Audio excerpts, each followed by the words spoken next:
رات کی تاریکی ہر سو پھیل چکی تھی۔ نیلے آسمان کو بادلوں نے ڈانپ رکھا تھا، جبکہ بادلوں نے سیاہی کی چادر اوڑھ لی تھی۔ تاریکی میں ڈوبی یہ اندھیری رات ہر ذی روح کو خوف زدہ کرنے کا باعث بن رہی تھی۔ سردیوں کی آمد ہو چکی تھی۔ ٹھنڈ نے یکدم سے اپنا بسیرا کیا تو لوگوں کے گھروں کو بند رہنے پر مجبور کر دیا۔ اتنی ٹھنڈ میں کوئی گھر سے نکلنے کی غلطی نہیں کر رہا تھا۔ رات کے تقریباً 12 بج چکے تھے۔ سبھی حویلے والے سو چکے تھے، سوائے ماہم خانزادہ کے، جو ابھی تک لیپ ٹاپ سامنے رکھے کوئی ناول پڑھ رہی تھی۔ وہ ناول کی دیوانی تھی۔ جب ایک بار کوئی ناول پڑھنا شروع کرتی تو پڑھ کر ہی سانس لیتی۔ اس کے اس شوق کا علم صرف اس کی بہن کو تھا، جس کا وہ لیپ ٹاپ یوز کرتی تھی۔ ایسا نہیں تھا کہ اس کے پاس اپنا لیپ ٹاپ نہیں تھا، مگر اس کے لیپ ٹاپ کا سارا ڈیٹا اس کے لالا جان اور بابا جانی کے پاس شو ہوتا تھا۔ اس کی ریسنٹ ریسرچ سے لے کر ایکٹیویٹیز بھی ان دونوں کے پاس شو ہوتی تھی، اور خانزادہ حویلی والے لڑکیوں کے اس شوق کے خلاف تھے۔ خیر، بقول ماہم خانزادہ کے، خانزادہ حویلی کے مرد لڑکیوں کے ہی خلاف ہیں، اس لیے ماہم خانزادہ بھی ان سب کے خلاف تھی۔ مجال تھی کہ وہ کسی کی بات سن لے یا کسی کی رضامندی میں راضی ہو جائے۔ اسے وہی کام کرنے کا شوق تھا جس پر اسے منع کیا جائے، بلکہ جنون ہوتا تھا جس کام کو حویلی والے برا تصور کرتے تھے، جس کی وجہ سے وہ سبھی ماہم خانزادہ سے عاجز تھے۔ مگر پرواہ کسے تھی؟ دوسری طرف خانزادہ حویلی کا لاڈلا بیٹا جو ابھی تک حویلی نہیں پہنچا تھا، موسیٰ خانزادہ، اپنی مرضی کا مالک تھا۔ جو دل میں آتا وہی کرتا، اسے کسی کی پرواہ نہیں تھی، رتی برابر بھی نہیں۔ وہ سرپھیرا اور بد دماغ تھا، ذرا سی بات پر غصہ سے پاگل ہو جاتا۔ کئی بار تو وہ خود کو نقصان پہنچا چکا تھا۔ اسی وجہ سے اس پر روک ٹوک کرنے کا مطلب تھا خانزادہ حویلی والے اپنے لاڈلے اور اپنے جان سے عزیز بیٹے سے ہاتھ دھو بیٹھتے۔ اسی لیے وہ اسے کچھ نہ کہتے، اور اسی بات نے موسیٰ خانزادہ کو باغی کر دیا تھا۔ وہ ایسا ہی تھا، گھمنڈی، خود مختار، بدتمیز، خود سر، جسے صرف اپنی مرضی کرنی تھی، جسے بس اپنا دل نظر آتا تھا۔ اپنی خوشی عزیز تھی، اس کی طرف سے کوئی جیے یا مرے اسے غرض نہیں تھی۔ وہ زیادہ تر اپنے ذاتی ڈیرے پر ہوتا تھا، جہاں کسی کو جانے کی اجازت نہ تھی۔ اگر کوئی وہاں چلا بھی جاتا تو موسیٰ خانزادہ کے گارڈز اسے اندر نہ جانے دیتے۔ موسیٰ خانزادہ آزاد خیال کا مالک تھا۔ امریکہ سے پڑھائی مکمل کر کے 2 سال پہلے ہی پاکستان واپس آیا۔ وہ وہاں کہتا تھا اسے وہاں کا ماحول پسند نہ آیا، اسے وہاں کے لوگوں کا رہن سہن سے نفرت تھی، جس کی وجہ سے سبھی کو لگتا تھا کہ وہ ایک شریف انسان ہے جسے مغربی کلچر پسند نہ آ سکا۔ داجی تو صدقے واری جاتے تھے، اس کی شرافت کی مثالیں دی جاتی تھی۔ وہ حویلی میں کسی کو نظر اٹھا کر نہ دیکھتا تھا، غصے سے چلاتا تو صرف مردوں کے سامنے، عورت کے سامنے وہ غصہ ضبط کر جاتا۔ سبھی خانزادہ حویلی کی عورتیں اسے پسند کرتی تھیں، مگر کوئی نہیں جانتا تھا کہ خانزادہ حویلی سے نکلتے ہی وہ کیسا بن جاتا تھا۔ اس کی شرافت کہاں جاتی تھی جب وہ اپنے ڈیرے پر روز اپنی رات رنگین کرتا، نہ صرف خود کو بلکہ اپنے آوارہ دوستوں کو بھی عیش کرواتا تھا۔ ابھی بھی رات کا 1 بج رہا تھا جب ڈیرے کے اندر جاتے ہی میوزک اتنا تیز تھا کہ کان کے پردے پھٹنے کا ڈر ہو اگر کوئی انجان وہاں پہنچ جائے، مگر وہ سب تو عادی ہو چکے تھے۔ اس بڑے سے برآمدے میں قالین بچھے تھے، تکیے لگا کر نوجوان بیٹھے تھے، ہاتھوں میں حرام مشروم کی بوتلیں لیے وہ سامنے وسط میں ہوتا کم سن حسیناؤں کا بےہودہ رقص دیکھ رہے تھے، جن کے کپڑے نہ ہونے کے برابر تھے۔ جو پہن رکھے تھے وہ بھی یوں تھے جیسے جسم کے ساتھ رکھ کرسی کر سی دیے گئے ہوں۔ موسیٰ خانزادہ ایک طرف بیٹھا تھا، ہاتھ میں پکڑی بوتل ختم ہو چکی تھی۔ وہ اس وقت مکمل نشے میں تھا۔ لڑکھڑاتا وہ اپنی جگہ سے کھڑا ہوا، رقص سے دل جو بھر چکا تھا۔ اب اسے باقی کی رات اپنا نشہ کسی کی خوشبو میں گم ہو کر اس کے جسم میں اتارنا تھا۔ تبھی سامنے موجود سب سے حسین لڑکی کے پاس جاتے اس نے اسے بازوؤں میں اٹھایا تو وہ جی جان سے قربان ہوتی اس کی برہنہ چھاتی پر ہونٹ رکھ گئی۔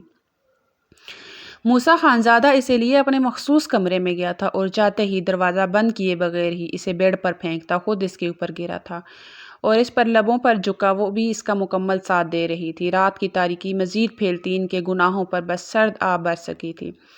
صبح صادق ہی موسیٰ خانزادہ کو داجی کال کر رہے تھے، مگر وہ کال نہیں اٹھا رہا تھا۔ انہیں اس سے کچھ ضروری بات کرنی تھی، اس لیے وہ اس کا انتظار کر رہے تھے۔ گلفام، انہوں نے اپنے خاص ملازم کو آواز دی جو بوتل کے جن کی طرح حاضر ہوا تھا اور ان کے سامنے ہاتھ باندھ کر نظر جھکائے کھڑا تھا۔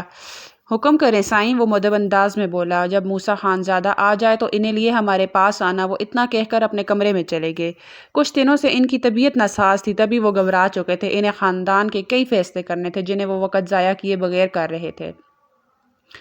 انہی فیصلوں میں سب سے اہم فیصلہ ماہم خانزادہ اور موسیٰ خانزادہ کی شادی تھا، جسے وہ جلد از جلد کر دینا چاہتے تھے۔ وہ جانتے تھے ان کی پوتی اور پوتا دونوں ہی کسی سے سنبھل نہیں سکتے، اس لیے وہ خود ان کا فیصلہ کرنا چاہتے تھے، اور وہ سوچ چکے تھے کہ انہیں کیا کرنا تھا۔ گلفام کو حکم دیے وہ اپنے کمرے میں جاتے سو گئے۔ ظہر کے وقت آنکھ کھلی تو اٹھ کر ظہر ادا کی، ساتھ ہی سب کو وقت پر نماز پڑھنے کا کہتے خود تلاوت کرنے لگے۔ تلاوت کے بعد تسبیح کرتے باہر نکلے، گلفام کو آواز دی، وہ آیا تو اس سے موسیٰ خانزادہ کے بارے میں پوچھا تو وہ انہیں بتانے لگا کہ وہ اپنے ڈیرے پر ہے، مگر ابھی تک حویلی نہیں آیا۔ جس پر داجی نے وقت دیکھا تو دوپہر کے 3 بج چکے تھے، لیکن وہ اب تک گھر نہیں پہنچا تھا۔ اب داجی کو غصہ آنے لگا تھا۔ انہوں نے گلفام کو حکم دیا کہ وہ خانزادہ حویلی کے تمام مردوں کو مردان خانے میں اکٹھا کرے۔ کچھ ہی دیر تک سبھی وہاں پہنچ چکے تھے۔ انہوں نے سب کو دیکھتے اپنے ازلی روب و سد لہجے میں انہیں نکاح خواں کا انتظام کرنے کا کہا۔ سب نے ناسمجھی سے انہیں دیکھا، وہ کس کا نکاح کروانے والے تھے، مگر کوئی سوال نہ کر سکا۔ کل جمعہ ہوگا تو کل جمعہ کی نماز کے بعد سبھی نکاح خواہ کے ساتھ میرے پاس یہیں مردان خانے میں پہنچیں گے، وہ یہ کہہ کر چلے گئے تھے۔ پیچھے وہ سبھی ایک دوسرے سے پوچھنے لگے کہ وہ کس کے نکاح کی بات کر رہے تھے، مگر جواب کسی کے پاس نہ تھا۔ وہ حکم کو مانتے نکاح خواں اور گواہ ارینج کرنے لگے۔ رات کے ڈنر کے وقت سبھی مرد مردان خانے میں، جبکہ خانزادہ حویلی کی عورتیں زنان خانے میں کھانا کھانے لگی تھی۔ ہر بار کی طرح ماہم خانزادہ کی باتیں ختم نہیں ہو رہی تھی۔ آپ کو پتہ ہے دادو، ہمارے کالج میں اس پیر کو تقریب رکھی گئی ہے، پورے کالج کو سجایا جائے گا اور کئی قسم کے کھانے بنیں گے، جو سبھی کے سبھی کھانے پنجابی ہوں گے۔ وہ جوش سے بتا رہی تھی۔ داجی جتنے سرد مزاج کے تھے، دادو اتنی ہی محبت کرنے والی نرم دل خاتون تھی۔ ماہم کہتی تھی ان دونوں کا ملنا معجزہ ہے، ورنہ میٹھا اور زہر ایک ساتھ نہیں ہو سکتے۔ وہ روز کی طرح ابھی بھی انہیں اپنے دن کا احوال بتا رہی تھی۔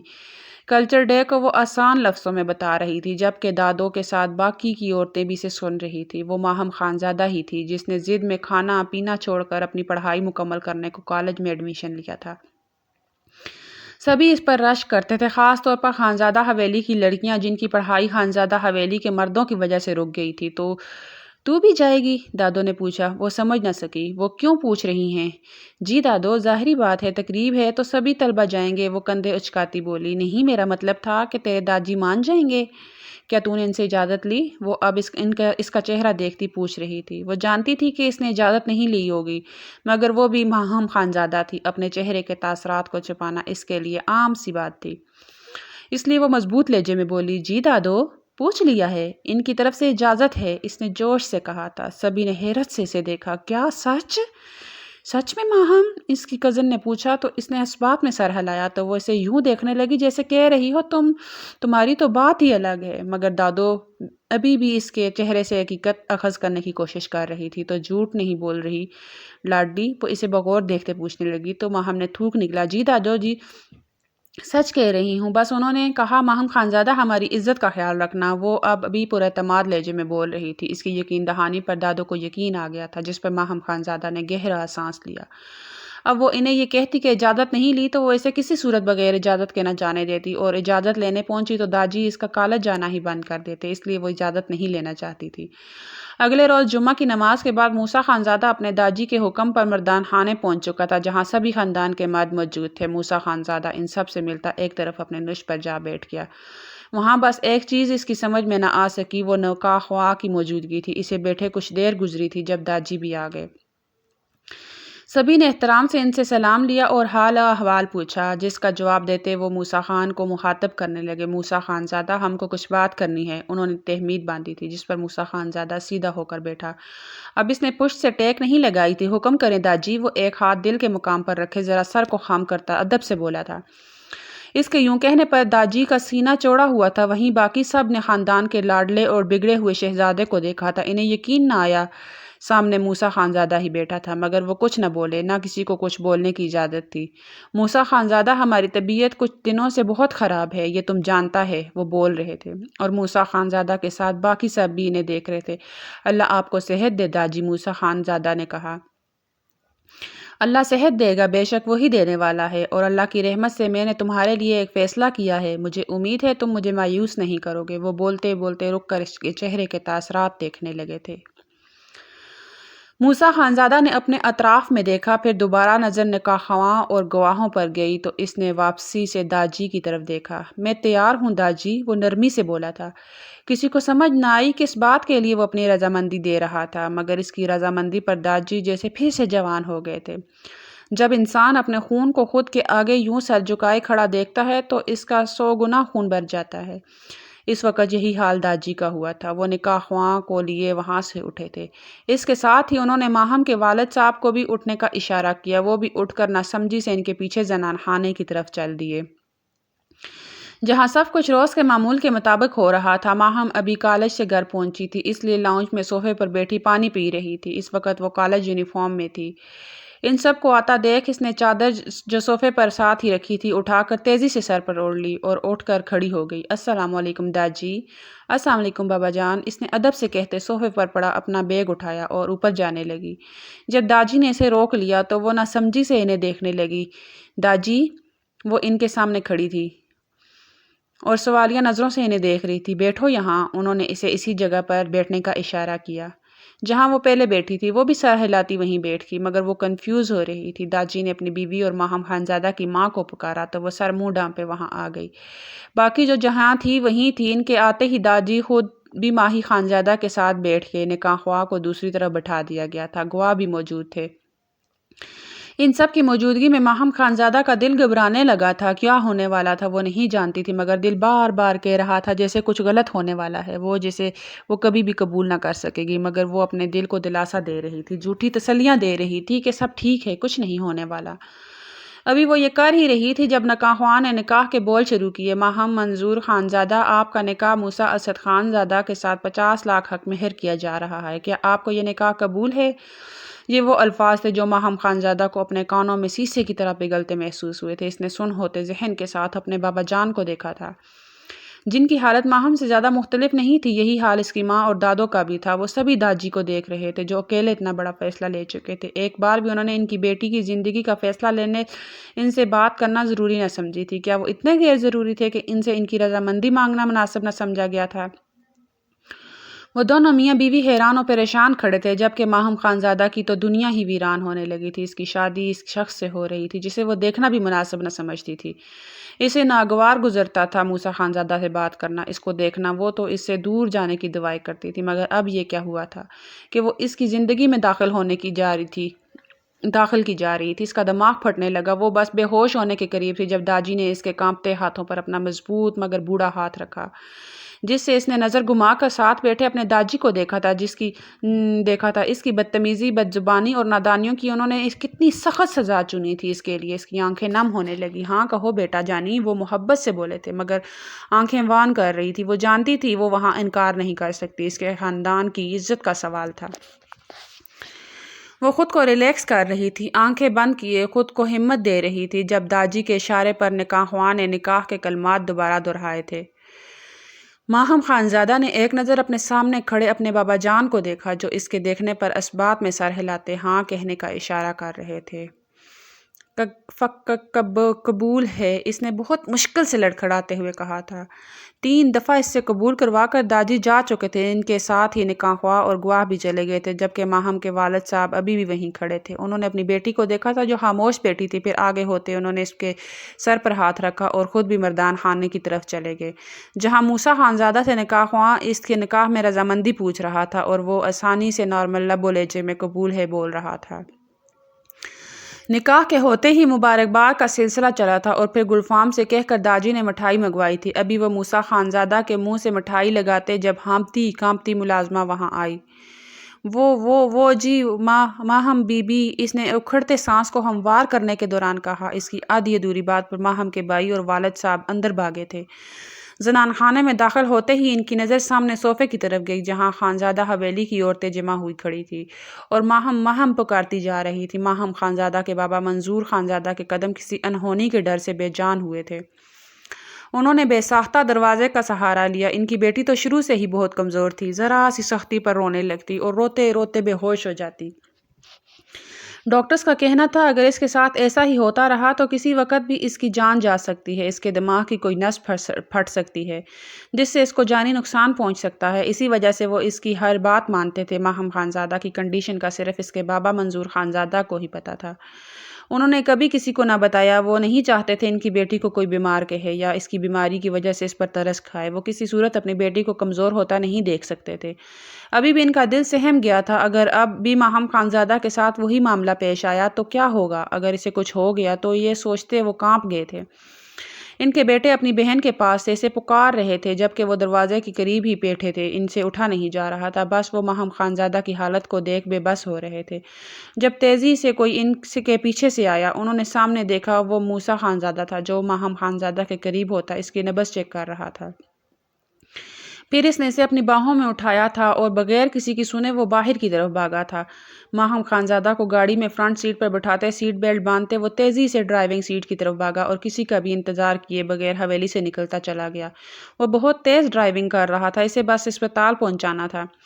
ان کے گاؤں میں کوئی اسپتال نہیں تبھی اسے ماہم خانزادہ کو لیے شہر جانا تھا۔ اسے پہنچنے میں آدھے گھنٹے سے زیادہ کا وقت لگنا تھا۔ وہ سگنل توڑتا گاڑی بھگاتا اسپتال پہنچا تھا۔ وہاں پہنچتے ہی اس نے شور مچا دیا تھا۔ ڈاکٹرز بھاگے آئے تھے۔ وہ اس اسپتال کا سب سے زیادہ مددگار تھا۔ جب بھی کسی چیز کی ضرورت ہوتی تو وہ وہاں صرف موسیٰ خانزادہ کو یاد کیا جاتا تھا۔ تو اس کے آنے پر تمام ڈاکٹرز کا یوں اس کی طرف بھاگنا کوئی حیران کن بات نہیں تھی۔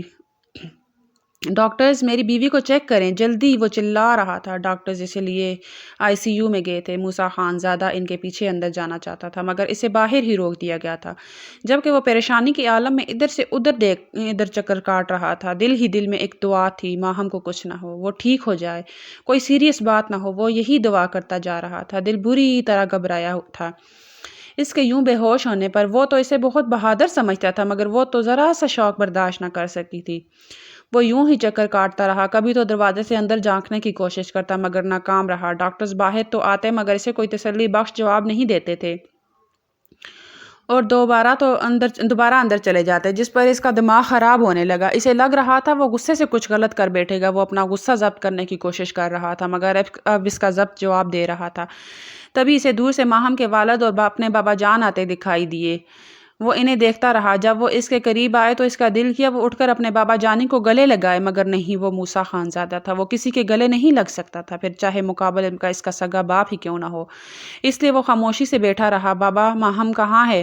اس نے اس سوال پر نظر اٹھا کر دیکھا۔ سامنے ماہم کا بڑا بھائی کھڑا تھا جو پچھلے 6 مہینوں سے لندن میں تھا بزنس کی وجہ سے۔ موسیٰ خانزادہ نے دوبارہ نظر اس دروازے پر ڈالی جس کی دوسری طرف اس کی بیوی بے ہوش تھی۔ تبھی ڈاکٹرز باہر آئے اور قریب سے گزرتے جانے لگے۔ جب موسیٰ خانزادہ کا ضبط ٹوٹا، اس نے اٹھتے ہی اس ڈاکٹر کو گریبان سے پکڑا۔ کب سے ادھر جا رہے ہو؟ بتا کیوں نہیں دیتے کیا ہوا ہے میری بیوی کو؟ موسیٰ خانزادہ گھبرایا تھا۔ ڈاکٹر گھبرا گیا تھا اس کی حرکت پر۔ اس کے پیچھے کھڑے مردوں نے اسے یوں دیکھا جیسے اس کی حرکت سخت ناگوار گزری ہو۔ موسیٰ خانزادہ کے والد اس کے پاس گئے اور اسے ڈاکٹر سے دور کیا۔ موسیٰ، بدتمیزی نہیں کرو، وہ سخت لہجے میں بولے تھے۔ تو موسیٰ نے اس ڈاکٹر کو چھوڑ دیا۔ سر، وہ بے ہوش ہیں، ہوش آئے گا تو بتائیں گے، ابھی دوسرے روم میں شفٹ کرنے لگے ہیں، پھر آپ لوگ مل سکتے ہیں، وہ پیشہ ورانہ لہجے میں بتا رہا تھا۔ تو اس کی بات پر ماہم کا بڑا بھائی سنان اس کے پاس گیا اور اس سے پوچھنے لگا کیا ہوا ہے ماہم کو؟ سر، ان کا نروس بریک ڈاؤن ہوا ہے، ڈاکٹر کہہ کر چلے گئے۔ پیچھے وہ سبھی اپنی جگہ کھڑے رہ گئے تھے۔ کچھ ہی دیر میں ماہم کو شفٹ کر دیا گیا۔ تو موسیٰ خانزادہ اس کے پاس گیا اور قریب ہی بیٹھ گیا، اس کے ہاتھ اپنے ہاتھ میں لیے۔ اسے ماہم کی خاموشی بری لگ رہی تھی، یوں لگ رہا تھا جیسے اس کی اپنی سماعت بیکار ہو گئی ہو۔ یار، کچھ تو بولو پلیز، مجھ سے تمہاری خاموشی برداشت نہیں ہو رہی، تم تو شور کرتی اچھی لگتی ہو، یوں تو نہ کرو پلیز میری جان، مجھے یہ سزا مت دو، وہ آہستہ سے کہہ رہا تھا۔ وہ وہیں بیٹھا رہا۔ ماہم کو ہوش آیا تو ڈاکٹرز نے اسے چیک کر کے ٹینشن سے دور رکھنے کا بولا۔ ماہم سامنے اپنے لالا کو دیکھ کر رو دی تھی۔ ایک وہی تھا جو اسے فرصت سے سنتا تھا، کچھ نہ کہتا، اس کی ہر خواہش پوری کرتا۔ ماہم کو وہ اپنا سب سے بڑا سپورٹر لگتا تھا۔ ابھی بھی وہ اسے دیکھ اس نے بازو یوں پھیلائے تھے جیسے میلے میں گم ہوا بچہ اپنے کسی عزیز کو دیکھ کر بازو پھیلاتے، اس کے قریب جانا چاہتا ہو۔ سنان خانزادہ اس کے پاس گیا اور اسے سینے سے لگایا۔ ابھی وہاں ماہم کے بابا جان، تایا جان اور موسیٰ کے علاوہ اس کے لالا ہی تھے۔ وہ رونے لگی۔ سنان خانزادہ کو تکلیف ہو رہی تھی، اس نے کبھی اپنی لاڈلی بہن کو روتے نہیں دیکھا تھا، رونے نہیں دیا تھا، وہ تو اسے سینے سے لگا کر رکھتا تھا۔ ماہم میرا بچہ خاموش ہو جاؤ، رو مت، وہ اسے بہلا رہا تھا۔ لالا، بابا جانی نے مجھ سے نہیں پوچھا، زبردستی کی ہے بابا جان نے، وہ مسلسل روتے ہوئے شکایت کر رہی تھی۔ اس کی شکایت پر اس کے بابا جان نے پہلو بدلا تھا۔ جبکہ سنان خانزادہ نے اپنے بابا کو شکایتی نظروں سے دیکھا، موسیٰ خانزادہ نے غصہ ضبط کیا، وہ یوں شکایت کر رہی تھی جیسے پتہ نہیں کون سا ظلم ہو گیا ہو اس کے ساتھ۔ سنان خانزادہ نے اسے خاموش کروایا اور ڈاکٹر سے بات کر کے اسے گھر واپس لے جانے کا انتظام کرنے لگا۔ چلو گھر چلتے ہیں، اس نے صرف اپنی بہن سے کہا تھا، باقی سب سے وہ ناراض تھا۔ ماہم خانزادہ نے اس کے آگے پھر سے بازو پھیلائے، موسیٰ خانزادہ اس کے پاس گیا مگر وہ منہ موڑ گئی۔ موسیٰ خانزادہ کا چہرہ سرخ ہوا تھا، اسے یوں لگا جیسے ماہم خانزادہ نے اسے رد کر کے اس کی توہین کی ہو۔ سنان خانزادہ نے اسے سہارا دیتا لے گیا۔ وہ سبھی حویلی پہنچے تو باقی سب کو انہیں دیکھ سکون ملا تھا۔ سنان خانزادہ نے سب سے ناراضگی کا اظہار کیا تھا۔ وہ دیر تک ماہم خانزادہ کے پاس بیٹھا رہا، جب وہ سو گئی تو پھر اٹھ کر صوفے پر جا کر لیٹ گیا۔ ابھی سے لیٹے چند لمحے گزرے تھے جب دروازہ کھلا اور موسیٰ خانزادہ اندر داخل ہوا۔ سنان خانزادہ کو صوفے پر لیٹا دیکھ اس کو شدید غصہ آیا تھا، وہ اسے نظر انداز کیے جا کر ماہم خانزادہ کے قریب بیٹھ گیا اور بغیر سنان خانزادہ کو دیکھے بولا، لہجہ حکمیہ تھا، تم جاؤ، میں ہوں یہاں۔ اس کی بات پر سنان خانزادہ اپنی جگہ سے اٹھا، تم جاؤ یہاں سے، میری بہن کو تمہاری ضرورت نہیں ہے موسیٰ خانزادہ، وہ آہستہ سے بولا تھا کہ ماہی کی آنکھ نہ کھل جائے۔ وہ اپنی بہن کی نیند میں خلل ڈال کر اسے پریشان کرنا نہیں چاہتا تھا۔ میری بیوی ہے یہ، سنان خانزادہ وہ لفظ چبا چبا کر بولا تھا۔ سنان خانزادہ اس کی بات پر ہنس دیا، تمہاری شادی اس سے زبردستی ہوئی ہے، بلکہ شادی نہیں نکاح۔ وہ اپنا غصہ اب کنٹرول نہیں کر پا رہا تھا، اسے اس نکاح کے ہونے پر غصہ تھا جس کی وجہ سے اس کی بہن تکلیف سے گزری تھی۔ موسیٰ خانزادہ اٹھ کر اس کے پاس گیا تھا، تم ہوتے کون ہو یہ طے کرنے والے کہ یہ میری کیا لگتی ہے؟ اور جہاں تک رہ گئی بات شادی یا نکاح کی تو میری جان میں ابھی اسے رخصت کروا سکتا ہوں، وہ ضدی لہجے میں بولا تھا۔ تو سنان خانزادہ نے اسے افسوس سے دیکھا، پھر اپنی معصوم بہن کو جو ابھی صرف 17 سال کی کالج گرل تھی، اور ایک بار پھر اس کی نظر موسیٰ خانزادہ پر جا ٹھہری تھی۔ وہ 27 سال کا مضبوط مرد تھا جس نے دنیا کی اونچ نیچ دیکھی تھی، جو ہر طرح کے ماحول میں ایڈجسٹ ہو جاتا تھا، اور سب سے بڑھ کر اس کی عیاش طبیعت کا صرف سنان خانزادہ کو پتہ تھا۔ یہ یاد آتے ہی اس کا غصہ پھر سے سر اٹھانے لگا تھا۔ اس نے موسیٰ خانزادہ کا ہاتھ پکڑا اور کمرے سے باہر گیا۔ تم کیا ہو؟ میں بہت اچھے سے جانتا ہوں، بلکہ مجھ سے بہتر تمہیں کون جانتا ہے موسیٰ خانزادہ، میں کبھی یہ رشتہ منزل تک نہیں پہنچنے دوں گا۔ بابا جانی داجی کے فیصلے کے آگے بے بس ہو سکتے ہیں مگر میں نہیں، کیونکہ میں سنان خانزادہ ہوں جو اپنی بہن کے لیے کسی بھی حد تک جائے گا۔ وہ اسے غصے سے دیکھتا کہہ رہا تھا اور موسیٰ خانزادہ نے اسے مسکراتے دیکھا تھا، اس کی ذات پر رتی برابر بھی اثر نہیں ہوا۔ وہ ساری باتیں جو سنان خانزادہ بول چکا تھا، میں تمہاری نظروں کے سامنے اسے اپنی زندگی میں شامل کروں گا، اس سے اپنا حق وصول کروں گا اور تم کچھ نہیں کر سکو گے۔ اب کی بار اس کا لہجہ شدت لیے ہوئے تھا، پھر وہ رکا نہیں تھا جبکہ سنان خانزادہ نے زہر خن نظروں سے اسے جاتا دیکھا تھا، اور پھر جا کر واپس ماہم خانزادہ کے کمرے میں گیا اور اسے سوتا دیکھ سکون کا سانس لیتے خود بھی صوفے پر لیٹ گیا۔ وہ دونوں سکون سے سو گئے تھے مگر کوئی تھا جسے نیند خود پر حرام لگی تھی۔ اگلی صبح سنان خانزادہ نے ناشتہ کمرے میں ہی منگوا کر خود ماہم کو کھلایا تھا، پھر دعائیں دی اور ضروری کام کا کہہ کر چلا گیا۔ ماہم بھی دعاؤں کے اثر سے کچھ ہی دیر تک دوبارہ سو چکی تھی۔ سنان خانزادہ کے پاس ایک یہی راستہ تھا اس کے دماغ کو پرسکون رکھنے کا، اس کے علاوہ وہ کچھ نہیں کر سکتا تھا۔ سبھی مردان خانے میں جمع تھے، یہ بیٹھک سنان خانزادہ نے بلائی تھی۔ اب وہاں صرف موسیٰ خانزادہ کا انتظار ہو رہا تھا جو نہ جانے کہاں تھا کہ نہ کسی میسج کا جواب دے رہا تھا، نہ ہی کال اٹھا رہا تھا۔ اس کی اس حرکت کو سنان خانزادہ خوب سمجھ رہا تھا، اس لیے اس کا غصے سے برا حال تھا۔ کمرے میں اندھیرا تھا، بھاری پردے کھڑکیوں کو ڈھانپے ہوئے تھے جس سے دن کی روشنی اندر کی تاریکی کو ختم نہیں کر پا رہی تھی۔ ماہم خانزادہ سکون سے سو رہی تھی جب موسیٰ خانزادہ آہستہ سے دروازہ کھولتے اندر داخل ہوا اور بغیر شور کے دروازہ دوبارہ بند کیا، بلکہ اندر سے لاک کر دیا، اور قدم قدم چلتا آہٹ کے بغیر ماہم خانزادہ کے بیڈ کی طرف جانے لگا۔ بیڈ کے قریب پہنچ کر اس نے ہلکی سی لیمپ کی روشنی میں دشمن جان کو دیکھا تھا جو اس وقت نیند کی آغوش میں ہونے کی وجہ سے بے سدھ پڑی تھی۔ اس کا حسین چہرہ جیسے بادلوں نے آدھا ڈھانپ رکھا تھا، اس کا حسین چہرہ جسے بالوں نے آدھا ڈانپ رکھا تھا، موسیٰ خانزادہ نے وہ بال پیچھے کیے، وہ ذرا سا کسمسائی تھی، پھر سو گئی۔ اب اس کا چہرہ موسیٰ خانزادہ کی نظروں کے سامنے تھا جس کا وہ دیدار کر رہا تھا۔ گھنی پلکوں کی جالروں نے آنکھوں پر پردہ کر رکھا تھا، تیکھی ناک جیسے دیکھتے وہ ذرا سا ہنسا، پھر اس کی نظر اس کے گول ہونٹوں پر ٹھہری تھی جو کمزوری سے سفید ہو رہے تھے۔ انہیں دیکھتے اس نے تھوک نگلا تھا، اپنے جذبات کو بے قابو ہونے سے روکا، مگر ہونٹوں سے نیچے کا سفر کرتے اس کے جذبات ہر بند توڑ رہے تھے۔ وہ ایک بار اسے چھونا چاہتا تھا، بس ایک بار، اور اس پر اپنی مہر لگانا چاہتا تھا۔ وہ جانتا تھا اس وقت وہ بے ہوش ہے، لیکن شاید اس وقت سے اچھا وقت اسے میسر نہ آئے۔ تبھی اپنے دل کی پکار پر لبیک کہتے وہ اس کے قریب جھکا تھا اور اس کے گال پر لب رکھتے ٹھوڑی کو چومتا ہونٹوں تک گیا۔ وہاں جا کر اس کی نرمی سختی میں بدلنے لگی، وہ مدہوش ہونے لگا تھا۔ ماہم خانزادہ بے ہوشی کے عالم میں اپنی اکھڑتی سانسیں سنبھالنے کی کوشش کر رہی تھی۔ پھر اسے خود اپنے وجود پر وزن محسوس ہونے لگا، یوں جیسے وہ کسی بھاری چیز کے نیچے آ گئی ہو۔ وہ ہوش میں آ رہی تھی۔ اس کا ہوش میں آنا موسیٰ خانزادہ محسوس کر رہا تھا۔ اس کے ساتھ ہی دروازے پر دستک ہونے لگی، ساتھ ہی سنان خانزادہ کی پکار موسیٰ خانزادہ کانوں میں پڑی تھی، جس سے وہ ہوش میں آتا جلدی سے پیچھے ہٹتا بیڈ کے نیچے چھپ گیا۔ ماہم نے جھٹ سے آنکھیں کھولی، وہ گہرے سانس لے رہی تھی، ابھی تک ہونٹوں پر جلن محسوس ہو رہی تھی۔ اس نے اپنے ہاتھ سے ہونٹ کو چھوا تو اس ذرا سی روشنی میں سے ہونٹوں کے کنارے پر خون کی بوند ملی تھی، جسے دیکھتے وہ حیران تھی۔ دروازے پر ہنوز دستک جاری تھی۔ وہ خوف سے ایک دم اٹھ بیٹھی اور بھاگ کر دروازہ کھولتے ساتھ ہی سنان کے سینے لگتے رونے لگی تھی۔ سنان نے کمرے کی لائٹ چلائی، وہاں کوئی نہیں تھا، سارا کمرہ خالی تھا، کھڑکیاں ہنوز بند تھیں۔ ماہم خانزادہ بار بار کہہ رہی تھی، کوئی ہے اس کمرے میں، مگر وہاں تو کوئی نظر نہیں آ رہا تھا۔ پھر سنان خانزادہ نے اسے خود اس کا خوف سمجھ کر نرمی سے بستر پر بٹھایا اور پانی کا گلاس منہ سے لگایا۔ یا بیڈ کے نیچے لیٹا موسیٰ خانزادہ مسکرا رہا تھا، یہ شخص اسے اس کی بیوی سے دور رکھے گا، اتنی اس کی ہمت، یہ دل ہی دل میں کہتے وہ ہنس دیا۔ پھر کافی دیر تک سنان خانزادہ وہیں بیٹھا رہا۔ جیسے ہی سنان خانزادہ کمرے سے نکلا تھا، ویسے ہی وہ ماہم کی غیر موجودگی محسوس کرتے کھڑکی سے نکل گیا۔ وقت گزر رہا تھا۔ سنان خانزادہ 2 ہفتوں کے لیے پاکستان آیا اور یہ 2 ہفتے موسیٰ خانزادہ کے انتظار میں اس نے خانزادہ حویلی کے مردوں کے ساتھ مردان خانے میں گزارے تھے۔ آج اسے واپس جانا تھا۔ جاتے ہوئے وہ داجی سے طلاق کی بات کر چکا تھا، جس پر وہ بہت غصہ ہوئے، مگر سنان خانزادہ اپنی بات سے ذرا برابر نہ ہٹا تھا۔ جاتے جاتے وہ خلا کا نوٹس اپنی بہن ماہم خانزادہ کے حوالے کر گیا تھا، جسے ماہم خانزادہ نے کئی لمحوں تک دیکھا تھا۔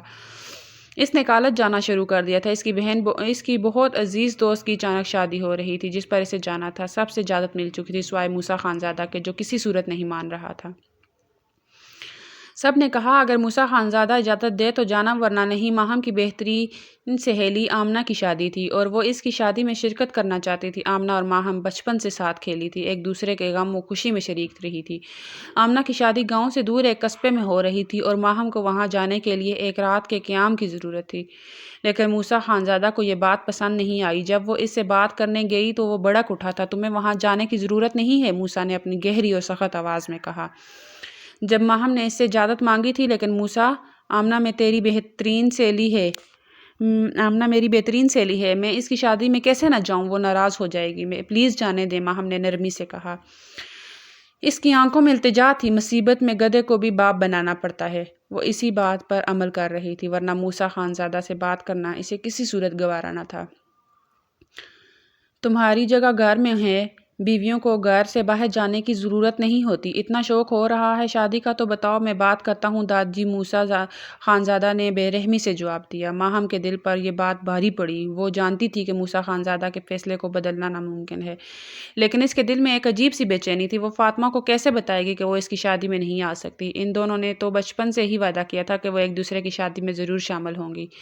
رات گئے تک بے چینی سے سوچتی رہی۔ اس نے موسیٰ خانزادہ سے دوبارہ بات کرنے کی کوشش کی، لیکن موسیٰ خانزادہ کا رویہ اور بھی سخت ہو گیا۔ تمہیں میری بات ماننی ہوگی، کیونکہ موسیٰ نے کہا یہ تمہارا فرض ہے۔ ماہم نے اپنے دل میں ہی ہار مان لی، لیکن اس کے اندر ایک چنگاری سی بھڑک اٹھی تھی۔ کیا واقعی اس کی جگہ صرف گھر تک محدود تھی؟ کیا اسے اپنی خوشی کے لیے کچھ کرنے کا حق نہیں تھا؟ اگلے دن ماہم نے آمنہ کو میسج لکھا، جس میں اس نے معذرت کی اور اپنی مجبوری بتائی۔ میسج لکھتے ہوئے اس کے ہاتھ کانپ رہے تھے اور آنکھوں سے آنسو ٹپک پڑے، لیکن میسج بھیجنے کے بعد اس کے دل میں ایک عجیب سی بے چینی باقی رہ گئی۔ شادی کا دن قریب آ رہا تھا اور ماہم کا دل بھاری ہوتا جا رہا تھا۔ اس نے موبائل بند کر دیا تھا۔ وہ جانتی تھی کہ آمنہ کو اس کی غیر موجودگی کا غم ہوگا، لیکن وہ کچھ بھی کرنے سے قاصر تھی۔ موسیٰ خانزادہ اپنے فیصلے پر اڑا ہوا تھا اور ماہم کے پاس کوئی چارہ نہیں تھا۔ ماہم کے دل میں ایک چنگاری بھڑک چکی تھی۔ وہ چنگاری کب شعلہ بن جائے کوئی نہیں جانتا تھا۔ شاید یہ پہلی بار تھا کہ ماہم نے ایک ترکیب سوچی تھی۔ شاید یہ پہلا قدم تھا جو اس کی زندگی کو بدل دے۔ موسیٰ خانزادہ ایک طاقتور اور بے باک شخصیت کا مالک تھا جس کا نام سنتے ہی لوگوں کے رونگٹے کھڑے ہو جاتے تھے۔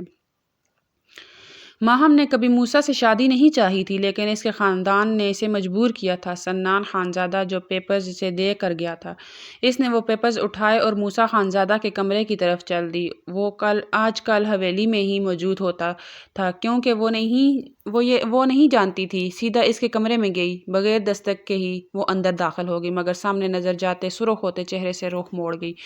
موسیٰ خانزادہ جو ابھی فریش ہو کر نکلا تھا، بیڈ سے شرٹ اٹھا رہا تھا۔ ماہم کا یوں آنا اور اس طرح سرخ ہوتے رخ موڑنا دیکھ وہ شرٹ پہننے کا ارادہ ترک کر چکا تھا۔ کوئی کام تھا آپ کو؟ بیگم خان وہ نرمی سے پوچھ رہا تھا۔ ماہم نے اس کی طرف دیکھا، وہ سینے پر بازو باندھے کھڑا تھا۔ اسے ابھی شرٹ لیس دیکھ وہ دوبارہ رخ موڑ چکی تھی۔ شرٹ پہن لیں پلیز، وہ منمنائی تھی۔ موسیٰ خانزادہ اس کے قریب پہنچا اور اس کا رخ اپنی طرف کیا۔ وہ آنکھیں سختی سے بند کر گئی۔ موسیٰ خانزادہ نے اس کا چہرہ اٹھایا۔ آنکھیں کھولو ماہم، وہ حکم دے رہا تھا۔ لہجے میں کچھ ایسا تھا کہ ماہم نے جھٹ سے آنکھیں کھول لی تھی۔ شاباش، وہ ہنستے ہوئے بولا۔ ماہم نے غصے سے اسے دیکھا اور وہ پیپرز اسے دیے جسے اس نے ناسمجھی سے دیکھا تھا۔ پھر کھولا تو اس کا خون کھول اٹھا تھا۔ اس نے ماہم کو سرخ آنکھوں سے دیکھا، وہ کانپ گئی تھی۔ موسیٰ خانزادہ نے ایک ہی بار میں ان پیپرز کے ٹکڑے کر دیے تھے۔ ماہم سن ہو چکی تھی۔ اگر دوبارہ یہ پیپرز ہمارے درمیان آئے تو انہیں لانے والے کے بھی یوں ہی ٹکڑے کر دوں گا۔ اب دفع ہو جاؤ یہاں سے، وہ چلایا تھا۔ ماہم سر کے بل دوڑی تھی۔ اس کے جاتے ہی موسیٰ خانزادہ نے غصے سے پاگل ہوتے پورے کمرے کا حشر بگاڑ دیا تھا۔ اس کا غصہ کم نہیں ہو رہا تھا۔ دوسری طرف ماہم خوف سے کانپ رہی تھی۔ 3 دن اس نے اپنے کمرے میں قید ہو کر گزارے تھے۔ آج اس کی دوست آمنہ کی مہندی تھی، جس میں آنے کا آمنہ نے اس کی بہن کے نمبر پر فون کر کے کہا تھا۔ ماہم نے بتایا مگر مان ہی نہیں رہی تھی۔ ماہم اپنا دھیان ہٹانے کو ناول پڑھنے لگی۔ اس کی ترکیب تو فیل ہو چکی تھی۔ اب وہ خود کو بے بس محسوس کر رہی تھی۔ غائب دماغی سے ناول پڑھتے اس نے چونک کر سکرین کو دیکھا، پھر اس پر لکھے الفاظ پڑھے۔ اس کی آنکھیں چمک اٹھی تھی۔ وہ موسیٰ خانزادہ کا غصہ بھول چکی تھی۔ ساری رات وہ پلین بناتی رہی۔ دوسری صبح اٹھتے ہی باہر گئی، لاؤنج میں بیٹھی تھی۔ جب موسیٰ خانزادہ نے چائے کا حکم دیا تو وہ تبھی اٹھ کر کچن کی طرف چل دی۔ وہ کسی بھی طرح آج اپنی دوست کی بارات میں جانا چاہتی تھی، پر اسے موسیٰ خانزادہ کی اجازت نہیں تھی۔ اگر وہ اجازت نہیں دے رہا تھا تو بغیر اجازت کے ہی صحیح، اسے جانا تو تھا۔ موسیٰ خانزادہ جس سے 2 ہفتے پہلے ہی اس کا نکاح ہوا تھا، وہ خاندان کا سب سے خڑوس اور غسیل مرد تھا، جس سے اس کا سامنا بھی نہیں ہوتا تھا یا وہ سامنا کرنے سے نہیں چاہتی تھی۔ پھر نہ جانے ایسا کیا ہوا کہ دادا سائیں نے اچانک دونوں کا نکاح کر دیا۔ ماہم کو سب سے زیادہ غصہ داجی کے فیصلے پر تھا۔ وہ یہی سوچتی چائے بنا رہی تھی۔ دادوں کے کمرے سے وہ نیند کی دعا اٹھا لائی تھی۔ پھر اس نے چاروں طرف دیکھا، کوئی نہیں تھا۔ پھر اس نے موسیٰ کو چائے میں نیند کی گولی ملا دی اور وہ چائے ملازم کے ہاتھوں موسیٰ خانزادہ کو بھجوا دی۔ کافی دیر بعد جب اسے یقین ہو گیا کہ وہ گہری نیند سو چکا ہوگا تو وہ تیزی سے تیار ہوتی باہر نکلی۔ اس وقت وہاں صرف دادو تھی، جن کے پوچھنے پر اس نے کہہ دیا کہ اجازت مل چکی ہے، اور پھر بھاگتی باہر نکلی۔ ڈرائیور کے ساتھ شادی میں جانے کے لیے نکل گئی۔ اس کا جسم کانپ رہا تھا۔ اصل جان تو تب نکلی جب ڈرائیور پر نظر گئی، اور پھر رہی سہی جان بھی نکلنے لگی جب ڈرائیور اسے شادی کی جگہ موسیٰ خانزادہ کے ڈیرے پر لایا اور اندر جانے کا کہا تو وہ کانپتی ٹانگوں سے اندر گئی تو موسیٰ خانزادہ سامنے پورے ہوش و حواس میں بیٹھا نظر آیا۔ اٹھ کر اس کی طرف آنے لگا اور وہ سرد سا مسکراتے اس کے سجے سنورے روپ کو دیکھتے ہوئے اس کے قریب ہو رہا تھا۔ وہ دور ہونے لگی۔ اس کی کوشش موسیٰ خانزادہ نے اس کی کمر کے گرد حصار بناتے ناکام کی تھی۔ وہ اس کے کان کے پیچھے جھکا، بہت شوق ہے نا مجھے سلانے کا، اب دیکھو میں کیسے اپنے اندر موجود تمہاری محبت کو سلاتا ہوں، پھر دیکھنا بلکہ محسوس کرنا۔ اتنا کہتا وہ اسے اپنے مضبوط بازوؤں میں اٹھاتے اپنے کمرے کی طرف چل دیا۔ وہ مزاحمت کرتی رہی مگر اب وہ ہوش میں کہاں تھا۔ اس کی خاص ملازمہ نے اسے بتا دیا کہ ماہم نے اس کی چائے میں نیند کی دوا ملائی ہے۔ تب سے وہ پاگل ہو رہا تھا۔ اب یہ پاگل پن ماہم خانزادہ کو اپنے وجود پر برداشت کرنا تھا۔ اس نے اسے بیڈ پر پھینکا تھا اور پھر اپنے شرٹ اتارنے لگا۔ ماہم کی جان نکلنے لگی تھی۔ موسیٰ خدا کے لیے یہ مت کریے گا، میں معافی مانگتی ہوں۔ وہ ہاتھ جوڑ چکی تھی۔ موسیٰ نے سرد نظروں سے اسے دیکھا تھا مگر اسے اس پر ترس نہ آیا۔ وہ سچ میں اپنی محبت سلا چکا تھا، تبھی اس پر اپنا وزن ڈالتا اسے بے بس کر چکا تھا۔